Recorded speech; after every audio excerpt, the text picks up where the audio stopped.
or predictions. The Mayans simply understood the body's natural cycles.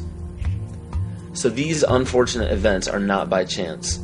One needs only to look at the result of the major political decisions of the United States since the inception of the United Nations to catch a glimpse of the ultimate goal. Every major war, assassination, terrorist attack, or security weakness exposed has two specific common themes. One, the unfortunate event makes worldwide news and scares or angers the public. And two, the result, no matter what, is always the expansion of government and the destruction of constitutional freedoms. It doesn't matter what the excuse or the explanation is, the result always tells the truth. A child can give the greatest excuses every time he's too sick for school, but if it always happens on the day of a test, the truth is revealed by the result.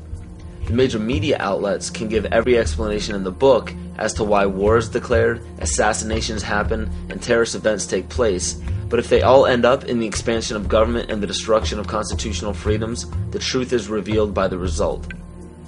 And because the vast majority of the public are completely ignorant of natural biological cycles of man, it is increasingly difficult for them to accept that these events are by no means an accident.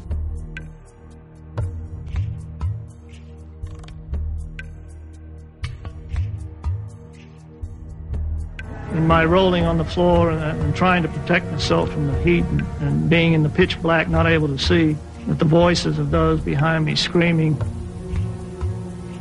kind of got through to me.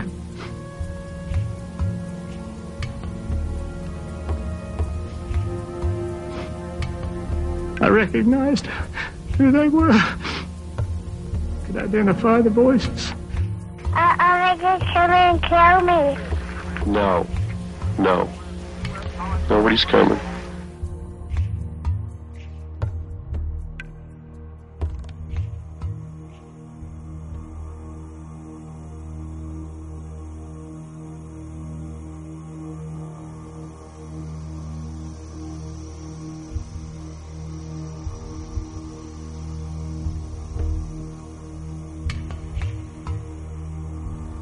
Was a statement reportedly made by Attorney General Janet Reno during an interview on 60 Minutes.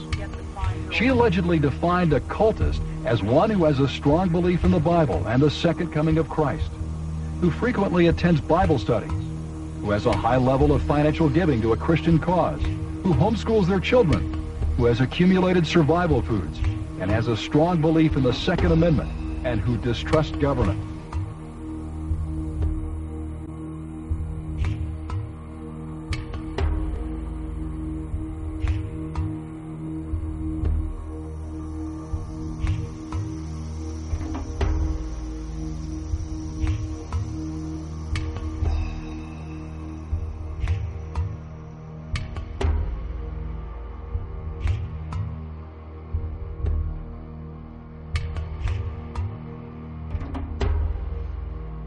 Through federal authorities that a second bomb has been found inside that federal building in Oklahoma City. It was an explosion at 9 o'clock this morning that did that damage you're looking at right there.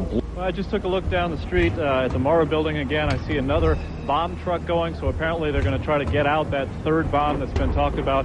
At the present time, the medical teams downtown are unable to get into the wreckage to retrieve more of the injured because of the presence of other bombs in the area. I've been told by the police department that just as soon as those bombs are defused, they will permit the medical teams to enter. Now, we're also hearing from some witnesses on the scene that they've overheard from firefighters that were first on the scene that there was a possibility that there was a secondary explosive device besides the car bomb device outside the building, and that device may have been placed near the nursery.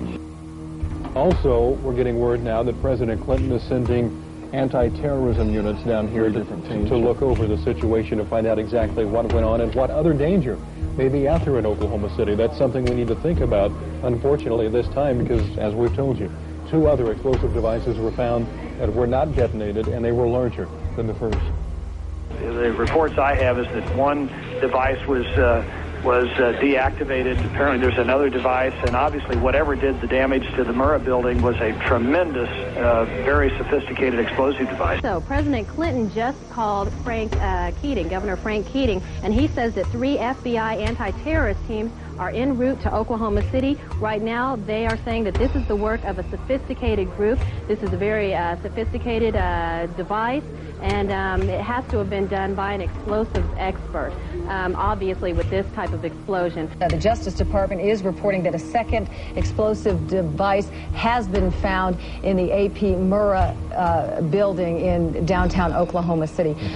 We should find out an awful lot when the bombs are taken apart. I think it was a great stroke of luck.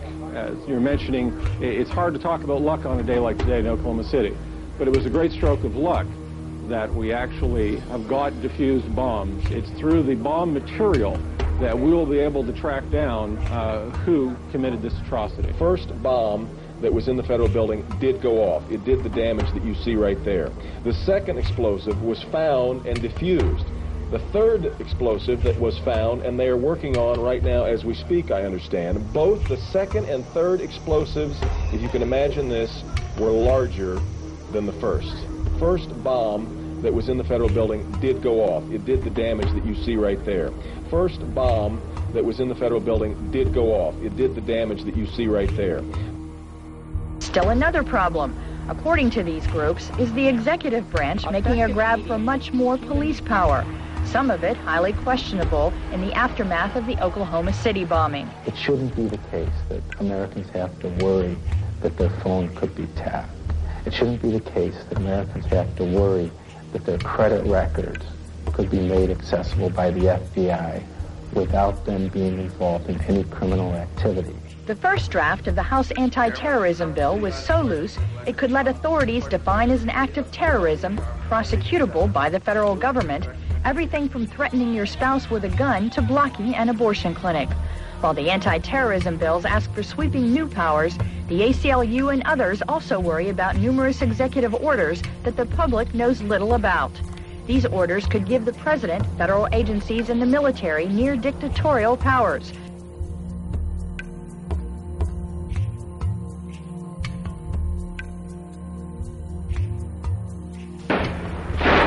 Talk to any police official anywhere, and pretty soon he'll bring up the shootout. February 1997.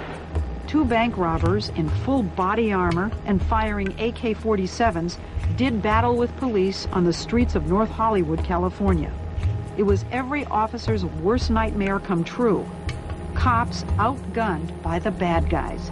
The one weapon that we've identified can go through a bulletproof vest at 200 yards. After the LA shootout, requests for surplus machine guns increased dramatically. The Los Angeles Police Department alone got 600 M16s from surplus. Nationwide, the number given away more than doubled this year, and many departments decided to issue them to regular patrol officers on daily duty, all because of one shootout in one city.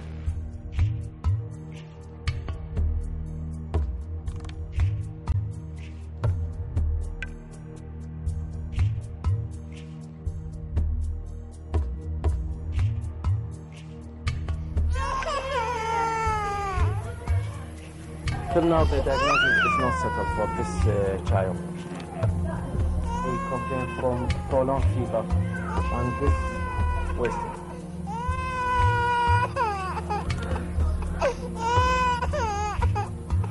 We have heard that 500,000 children have died.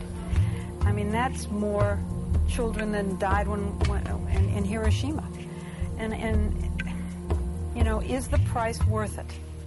I think this is a very hard choice, but we think the price is worth it.